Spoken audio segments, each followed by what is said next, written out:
Hello hi అండి. ఈరోజు గోరు చిక్కుడుకాయ సన్న చిక్కుడుకాయ పులుసు చూద్దాము. ముందుగా చిక్కుడుకాయ ఒక అర కేజీ లేత తీసుకొని 1 ఇంచు లేదా అర ఇంచు కట్ చేసుకొని వాటర్ వేసుకొని సాల్ట్ వేసి ఉడికించుకోవాలి. కుక్కర్లో అయితే ఒక విజిల్ వేసుకోవాలి. కొంచెం దొడ్డు చిక్కుడు అయితే 2 విజిల్లు.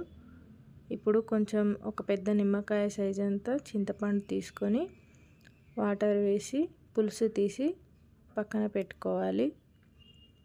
ఈలోపు మనకు 70% చిక్కుడు ఉడికిందండి. 70% ఉడికించుకోవాలి. మనం తర్వాత తాలింపులో ఇంకొద్దిగా ఉడికిపోతుంది కాబట్టి.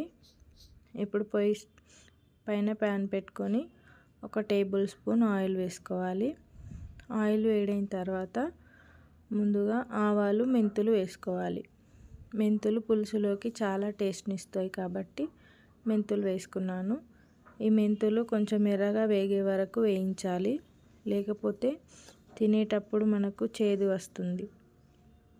ఇవి 2 వేగిన తర్వాత మీ దగ్గర ఇంకేదైనా పోపు దినుసుల్లో మినపప్పు లేదా పచ్చిశనగపప్పు ఏదైనా వేసుకోవచ్చు. నేను పచ్చిశనగపప్పు వేసుకున్నాను. 2 వేగిన తర్వాత 2 లేదా 3 ఎండుమిర్చి, దాని తర్వాత ఒక పెద్ద ఆనియన్ పెద్ద ముక్కలుగా కట్ చేసుకొని వేసుకోవాలి. దాని తర్వాత 2 చీలిన పచ్చిమిర్చి, అలాగే కరివేపాకు, ఇవన్నీ బాగా వేగనివ్వాలి. ఎర్రగా వేగిన తర్వాత పసుపు, అల్లం వెల్లుల్లి పేస్టు. మీకు అల్లం వెల్లుల్లి పేస్టు ఇష్టం లేకపోతే 4-5 వెల్లుల్లి రెబ్బలు వేసుకోవాలి. ఈ టైంలో తాలింపులో వేగితే వెల్లుల్లి చాలా టేస్ట్గా వస్తుంది. అలాగే కొంచెం ఉప్పు, నేను 1.5 టేబుల్ స్పూన్ కారం వేసుకున్నాను. మీకు కారం తగినంత వేసుకోవాలి. ఇవి అన్నీ కాసేపు వేగిన తర్వాత కొంచెం ధనియా పౌడర్ వేసుకున్నాను. ధనియా పౌడర్ నచ్చకపోతే స్కిప్ చేసుకోవచ్చు. ఇవన్నీ నూనెలో ఒక 2-3 నిమిషాలు వేగిన తర్వాత ముందుగా ఉడికించుకున్న చిక్కుడు నీళ్ళతో సహా వేసేసుకోవాలి. ఇలా వేసుకున్న తర్వాత ముందుగా మనం చింతపులుసు ప్రిపేర్ చేసుకున్నాం కదా, ఆ పులుసుని వేసుకోవాలి. ఈ పులుసు 2-3 నిమిషాలు బాగా ఉడికిన తర్వాత నువ్వులు అప్పటికప్పుడు వేయించుకొని నూరి పేస్ట్లా చేసుకొని వేసుకున్నాను. మీరు పొడిగా అయినా వేసుకోవచ్చు.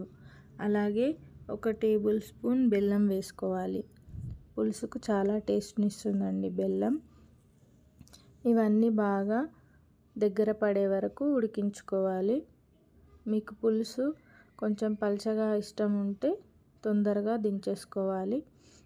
నేను కొంచెం దగ్గర పడ్డ తర్వాత ఈ కన్సిస్టెన్సీలో అప్పుడే తరిగి పెట్టుకున్న కొత్తిమీర వేసి ఒక 2 సార్లు కలుపుకొని కొంచెం చిక్కపడ్డ తర్వాత స్టవ్ ఆఫ్ చేసుకున్నాను.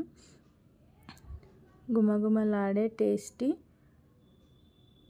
చిక్కుడు పులుసు రెడీ అయింది. థ్యాంక్స్ ఫర్ వాచింగ్ అండి. Subscribe my channel.